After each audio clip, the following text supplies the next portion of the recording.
আন্দোলনের নামে বৃক্ষ নিধন করে বিএনপি জামাত, বললেন প্রধানমন্ত্রী। একটি কাটলে ৩টি গাছ লাগানোর পরামর্শ। দেশের ইতিহাসের সবচেয়ে বড় বাজেট দিতে যাচ্ছে আওয়ামী লীগ। আকার হতে পারে প্রায় ৮ লাখ কোটি টাকা। কাল উপস্থাপন করবেন অর্থমন্ত্রী। এবং ভারতের লোকসভা নির্বাচনের চূড়ান্ত ফল ঘোষণা। জয়ী হয়েও সরকার গঠনের শরিকদের দিকে তাকিয়ে মোদি, প্রধানমন্ত্রী হিসেবে শপথ ৮ জন।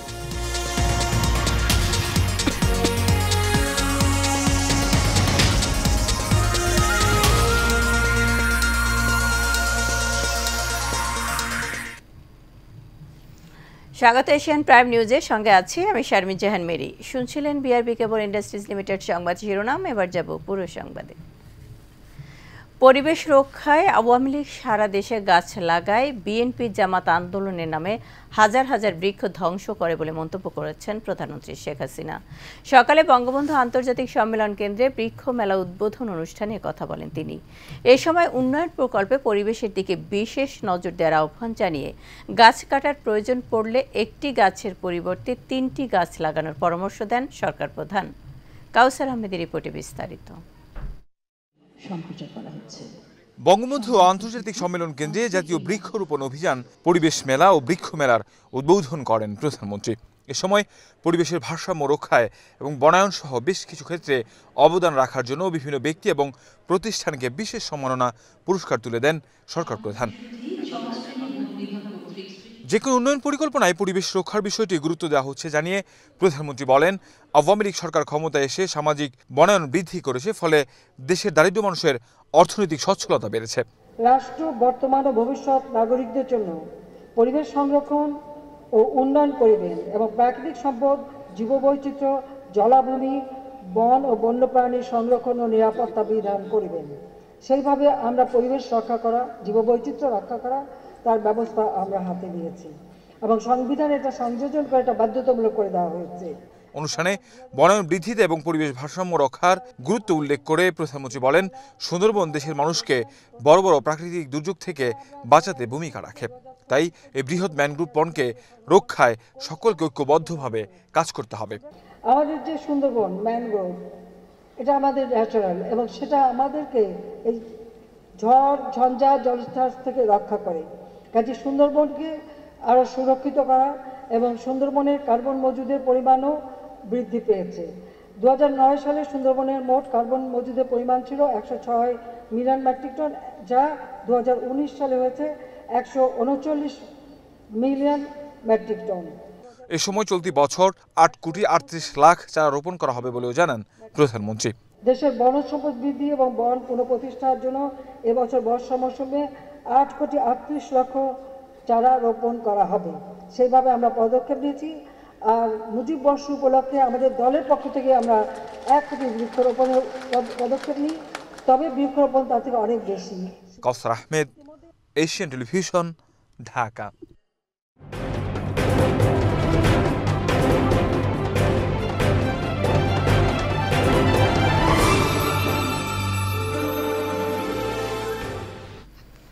এবার 2024-25 অর্থ বছরের বাজেট প্রসঙ্গ। দেশের ইতিহাসের সবচেয়ে বড় বাজেট পেশ হতে যাচ্ছে আগামীকাল। 2024-25 অর্থ বছরের জন্য মূল্যস্ফীতি, রিজার্ভ ও রাজস্ব আদায়ের বড় চ্যালেঞ্জ নিয়ে প্রায় 8.5 লাখ কোটি টাকার বাজেট প্রস্তাব পেশ করবেন অর্থমন্ত্রী আবুল হাসান মাহমুদ আলী।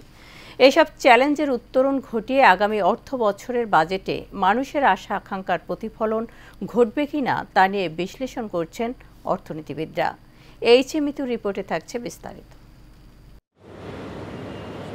সব প্রস্তুতি শেষ করে 2024-25 অর্থ বছরের বাজেট উত্থাপনের ক্ষণ গুনছেন অর্থ মন্ত্রণালয়ের সংশ্লিষ্ট কর্মকর্তারা। অর্থমন্ত্রী আবুল হাসান মাহমুদ আলী প্রথমবারের মতো সর্বোচ্চ এই বাজেট উত্থাপন করবেন। আগামী অর্থ বছরে 7,90,000 কোটি টাকার কিছু বেশি ব্যয় বরাদ্দ রেখে বাজেট পরিকল্পনা করা হয়েছে। চলতি 2023-24 অর্থ বছরে বাজেটের আকার ছিল 7,61,785 কোটি টাকার। এর মধ্যে পরিচালনা সহ অন্যান্য ব্যয় 4,98,785 কোটি টাকা এবং বার্ষিক উন্নয়ন কর্মসূচির ব্যয় 2,63,000 কোটি টাকা। আগামী বাজেটে মূল্যস্ফীতি নিয়ন্ত্রণকে সবচেয়ে বড় চ্যালেঞ্জ হিসেবে নেওয়া হয়েছে। টানা 22 মাস দেশে উচ্চ মূল্যস্ফীতি বিরাজ করছে। খাদ্যপণ্য ও খাদ্য বহির্ভূত পণ্য উভয় খাতেই উচ্চ মূল্যস্ফীতির হার অব্যাহত আছে। চলতি অর্থবছরের প্রথম 10 মাসেও তা বজায় রয়েছে। সরকারি সংস্থা বাংলাদেশ পরিসংখ্যান ব্যুরো বলছে, 2023 সালের মে থেকে 24 সালের এপ্রিল পর্যন্ত মূল্যস্ফীতির হার 9.41 থেকে 9.94% মধ্যে ওঠানামা করছে। গত এপ্রিলে খাদ্য মূল্যস্ফীতি ছিল 10.22%, যা মার্চে ছিল 9.87%। এমন অবস্থায় মূল্যস্ফীতি 6.5%-এর মধ্যে নামিয়ে আনা বেশ কঠিন। সরকারি রাজস্ব আয়ের পরিকল্পনা 5.5 লাখ কোটি টাকার কাছাকাছি ধরে 2024-25 অর্থ বছরের বাজেট সাজানো হচ্ছে। এর সিংহভাগই 4,80,000 কোটি টাকা জোগাড় করার লক্ষ্য ঠিক করে দেওয়া হতে পারে দেশের প্রধান রাজস্ব আহরণকারী সংস্থা এনবিআরকে। এমনটি হলে চলতি 2023-24 অর্থ বছরের ঘোষিত বাজেটের চেয়ে মোট রাজস্ব আহরণের লক্ষ্যমাত্রা প্রায় 1.5 লাখ কোটি টাকার বেশি। তবে সংশোধিত লক্ষ্যের চেয়ে প্রায় 70,000 কোটি টাকা বেশি। অবশ্য সংশোধিত লক্ষ্যের চেয়ে আদায় এখন পর্যন্ত 8% কম। যদি শেষ পর্যন্ত আদায় না বাড়ে, তাহলে চলতি অর্থ বছরের তুলনায় 1 লক্ষ কোটি টাকার বেশি রাজস্ব আয় করতে হবে আগামী অর্থ বছরে। এছাড়া রাজস্ব আদায় বাড়াতে মোবাইল ফোন কলের উপর সম্পূরক শুল্ক বাড়ানো হবে। বর্তমানে গ্রাহকেরা 100 টাকা দিয়ে মোবাইল রিচার্জ করলে ভ্যাট ও সম্পূরক শুল্ক বাবদ কেটে নেওয়ার পর 73 টাকার কথা বলতে পারেন। আবারও যদি সম্পূরক শুল্ক 5% বাড়ানো হয়, তাহলে গ্রাহকেরা 100 টাকার মধ্যে 69 টাকা 35 পয়সার কথা বলতে পারবেন। বাংলাদেশ ব্যাংকের বৈদেশিক মুদ্রা রিজার্ভ ধারাবাহিকভাবে কমছে। বর্তমানে মোট রিজার্ভ কমে 2,377 কোটি ডলারে বা 23.77 বিলিয়নে দাঁড়িয়েছে। আর আন্তর্জাতিক মুদ্রা তহবিল IMF এর হিসাব পদ্ধতি BPM-6 অনুযায়ী বাংলাদেশ ব্যাংকের রিজার্ভ এখন 1,832 কোটি ডলার বা 18.32 বিলিয়ন। প্রকৃত বা ব্যবহারযোগ্য রিজার্ভ 13 বিলিয়ন ডলারের কিছুটা কম। আগামী অর্থ বছরে ফের কালো টাকা সাদা করার সুযোগ দেওয়া হতে পারে। এক্ষেত্রে 15% কর দিয়ে বিনা প্রশ্নে কালো টাকা সাদা করার সুযোগ আসতে পারে। এই সুযোগ দেওয়া হতে পারে 1 বছরের জন্য। 2 বছর আগে 10% কর দিয়ে কালো টাকা বৈধ করার সুযোগ দেওয়া হয়েছিল, কিন্তু তেমন সাড়া না পাওয়ার পরে এ সুযোগ বাতিল করা হয়। এর পরের বছর দেশ থেকে পাচার করা টাকা ফেরত আনার সুযোগ দেওয়া হলেও কেউ এই সুযোগ নেয়নি। 1 বছর বিরতির পর আগামী অর্থ বছরে আবারও ঢালাওভাবে কালো টাকা সাদা করার সুযোগ দেওয়া হতে পারে। আসন্ন 2024-25 অর্থ বছরের বাজেটে ব্যক্তি শ্রেণীর করমুক্ত আয়ের সীমা বাড়ছে না। তবে করদাতার হয়রানি কমাতে আয়কর রিটার্ন অ্যাসেসমেন্টের বিধান বাতিল করা হচ্ছে। এজন্য বাজেটে আয়কর আইনে বড় পরিবর্তন আনতে যাচ্ছে এনবিআর। এই সিদ্ধান্তের ফলে ব্যক্তি ও কোম্পানি 2 শ্রেণীর করদাতাই কিছুটা হলেও স্বস্তি পাবে। Mitu, Asian television, Dhaka. যাচ্ছে অন্যান্য প্রসঙ্গে। আওয়ামী লীগের সাধারণ সম্পাদক এবং সড়ক পরিবহন ও সেতু মন্ত্রী ওবায়দুল কাদের বলেছেন, বাংলাদেশের বন্ধুত্ব ভারত সরকারের সাথে কোনো বিশেষ দল বা ব্যক্তির সঙ্গে নয়। সন্ধ্যায় ধানমন্ডিতে আওয়ামী লীগ সভাপতির রাজনৈতিক কার্যালয়ে প্রেস ব্রিফিংয়ে কথা বলেন তিনি। ওবায়দুল কাদের বলেন, উপজেলা নির্বাচন সংঘাতপূর্ণ হবে এমন আশঙ্কা করলেও বাস্তবে তেমনটা হয়নি। আওয়ামী লীগ সাধারণ সম্পাদক আরও বলেন, বিএনপি দুর্নীতির বিরুদ্ধে আন্দোলন করবে, এটা বছরের সেরা যোগ। ডক্টর ইউনূসের মামলা প্রসঙ্গে তিনি বলেন, ভুক্তভোগীদের মামলায় তার বিচার চলছে। দেশের আইন আছে, সে আইন অনুযায়ী ডক্টর ইউনূস বিচার পাবেন। এতটুকু লজ্জা করে না? নিজেরা যা করেছে সেটা এখন আওয়ামী লীগের সাথে তুলনা করছে। তাদের দলের লোকেরা দুর্নীতি করেছে, সেই দুর্নীতির বিচার হয়। তারা একজন লোককেও শাস্তি দিতে পারে। আমাদের আমলে দুদকে কত মামলা, আমাদের এমপি, প্রাক্তন এমপি, নেতা অনেকের বিরুদ্ধে মামলা আছে। বিএনপি মহাসচিব মির্জা ফখরুল ইসলাম আলমগীর বলেছেন, আওয়ামী লীগকে ক্ষমতায় রাখার ডিফেন্ডার ছিলেন পুলিশের সাবেক আইজিপি বেনজির আহমেদ। তিনি বিরোধী মতকে নিষ্ঠুরভাবে দমন করেছিলেন বলে অভিযোগ করেন ফখরুল। দুপুরে জাতীয় প্রেস ক্লাবে ওলামা দলের আলোচনা সভায় বিএনপি মহাসচিব আরও অভিযোগ করেন, ধর্মহীন রাষ্ট্র গড়তে চাচ্ছে আওয়ামী লীগ, যে কারণে আলেম ওলামা ও ধর্মপ্রাণ মানুষের উপর নির্যাতন করছে সরকার। আরও একদলীয় বাকশাল প্রতিষ্ঠার জন্য ক্ষমতাসীনরা বিভিন্নভাবে কাজ করছে বলে অভিযোগ তার। বিরুদ্ধে যখন সমস্ত কাগজ পত্রিকাগুলোতে তার অপকীর্তি, তার জুড়ি, তার দুর্নীতি বেরিয়ে আসছে, তখন আওয়ামী লীগের সাধারণ সম্পাদক সাহেব বলছেন, সে কি আওয়ামী লীগ করে? উনি আওয়ামী লীগের নাম ছিল কিনা জানি না, কিন্তু আওয়ামী লীগকে ডিফেন্ড করবার জন্য, তাকে ক্ষমতায় রাখার জন্য তিনি তার সর্বশক্তি নিয়োগ করেছেন। কারণ ওই নির্বাচনের সময় তিনি র্যাবে দিয়েছিলেন, সেই সময় পরিষ্কার প্রকাশ্যে বলেছেন যে সেই সরকারকে, সেই দলকে ভোট দিয়ে যারা উন্নয়ন করছে, উন্নয়ন করতে যাচ্ছে, তাদেরকে আমরা উন্নয়নের পক্ষে আছি। এবার ভারতের লোকসভা নির্বাচনের খবর। ভারতের 18তম সাধারণ লোকসভা নির্বাচনের 543টি আসনের চূড়ান্ত ও আনুষ্ঠানিক ফল ঘোষণা করেছে দেশটির নির্বাচন কমিশন। এতে দেখা যাচ্ছে গত দুইবারের মতো এবারও ক্ষমতাসীন দল বিজেপি সবচেয়ে বেশি 240টি আসন পেয়েছে। তবে তারা নির্বাচনে একক সংখ্যাগরিষ্ঠতা অর্জনে ব্যর্থ হয়েছে। তাই সরকার গঠনে জোটের দিকে তাকিয়ে নরেন্দ্র মোদী। এদিকে তৃতীয়বার প্রধানমন্ত্রী হিসেবে শপথ 8 জুন তিনি নিতে পারেন বলেও জানিয়েছেন ভারতীয় গণমাধ্যম। বিস্তারিত জানাচ্ছেন শেখ ফাহিম। ভারতের লোকসভা নির্বাচনের প্রধানমন্ত্রী নরেন্দ্র মোদীর দল বিজেপি পেয়েছে 240টি আসনে। একক সংখ্যাগরিষ্ঠতা না থাকায় গেরুয়া শিবিরকে সরকার গঠনে তাকিয়ে থাকতে হচ্ছে এনডিএ জোটের শরিকদের দিকে।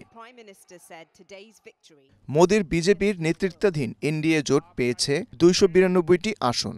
জোট অটুট থাকলে তৃতীয়বারের মতো সরকার গঠনে বাধা নেই। তবে জোটের সঙ্গীরা বেঁকে বসলে বাধতে পারে বিপত্তি। এবারের সরকার গঠন টার্নিং পয়েন্ট হতে যাচ্ছে চন্দ্রবাবু নাইডুর তেলেগু দেশম ও নীতিশ কুমারের জেডিইউ।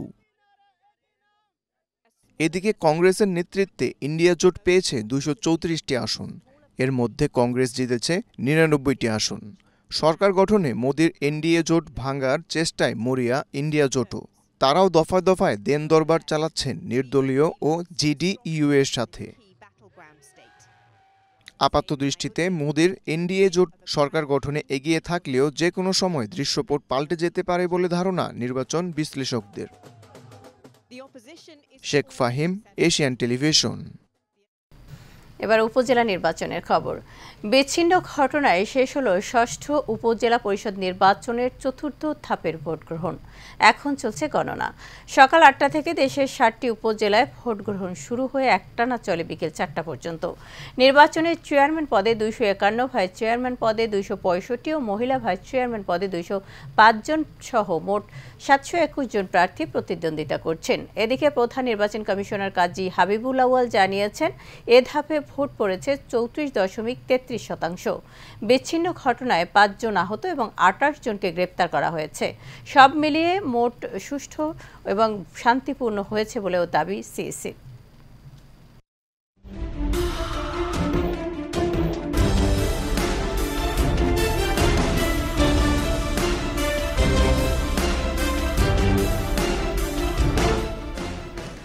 এবার সারা বাংলার খবর।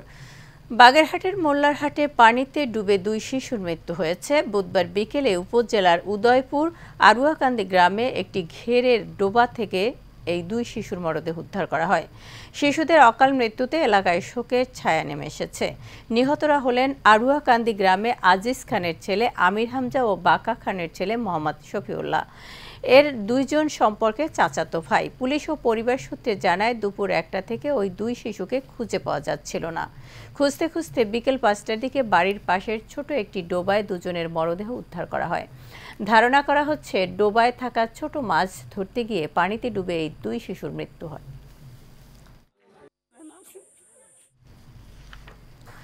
নরসিংদীর রায়পুর উপজেলা পরিষদ নির্বাচনে ভাইস চেয়ারম্যান প্রার্থী মোহাম্মদ সুমন মিয়া হত্যা মামলার আসামিদের গ্রেপ্তার ও শাস্তির দাবিতে বিক্ষোভ মিছিল, সমাবেশ ও মানববন্ধন হয়েছে।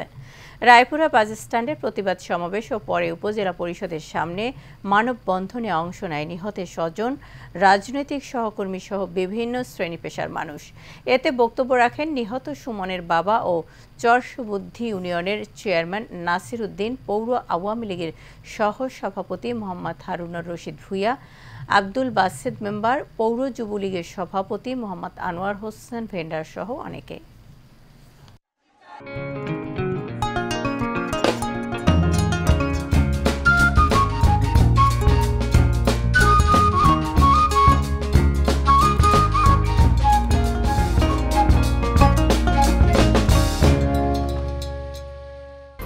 HM Expert B500 CWR স্বাধীনতার সুবর্ণ জয়ন্তীতে নতুন বাংলাদেশ গড়ার প্রত্যয়।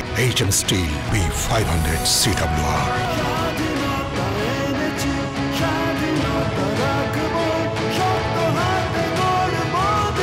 HM Steel।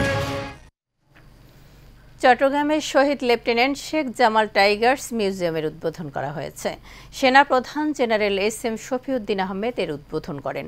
বিকেলে চট্টগ্রাম সেনানিবাসে শেখ জামাল টাইগার্স মিউজিয়াম উদ্বোধনী অনুষ্ঠানে উপস্থিত ছিলেন সেনাবাহিনীর চিফ অব জেনারেল স্টাফ, 24 পদাতিক ডিভিশন ও চট্টগ্রাম এরিয়া কমান্ডার সহ সেনাবাহিনীর উচ্চপদস্থ কর্মকর্তারা।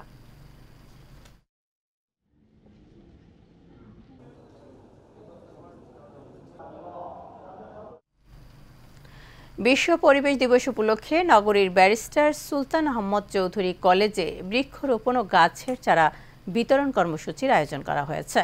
এতে প্রধান অতিথি ছিলেন প্যাসিফিক নিড ডিভিশনের ডিরেক্টর তাসমিয়া জান্নাত। কলেজ অডিটোরিয়ামে ভারপ্রাপ্ত অধ্যক্ষ নিশাত জেবিনের সভাপতিত্বে পরে এক সভায় বক্তব্য রাখেন কলেজ পরিচালনা পরিষদের সভাপতি জাকির আহমেদ খোকন, পরিচালনা পরিষদের সাবেক সদস্য দেবাশিস পালদেবু, সেকান্দার আজম, অধ্যাপক এতেশাহমুল হক, ছাত্র সংসদের ভিপি জাহিদ হোসেন খোকন সহ অনেকে।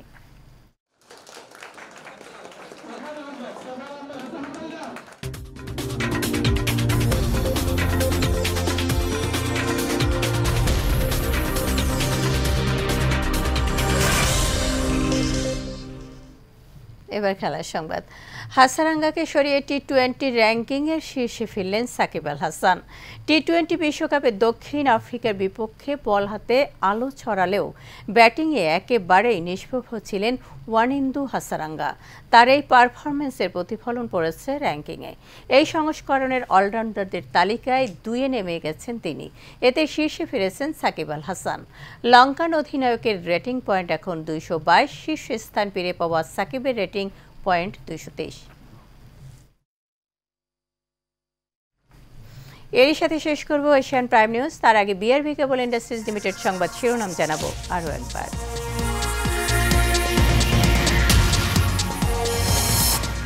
আন্দোলনের নামে বৃক্ষ নিধন করে বিএনপি জামাত, বললেন প্রধানমন্ত্রী। একটি কাটলে 3টি গাছ লাগানোর পরামর্শ।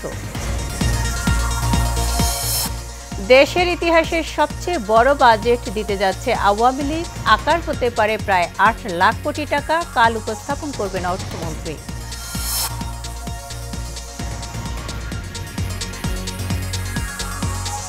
এবং ভারতের লোকসভা নির্বাচনে চূড়ান্ত ফল ঘোষণা, জয়ী হয়েও সরকার গঠনে শরিকদের দিকে তাকিয়ে মোদি, প্রধানমন্ত্রী হিসেবে শপথ 8 জুন।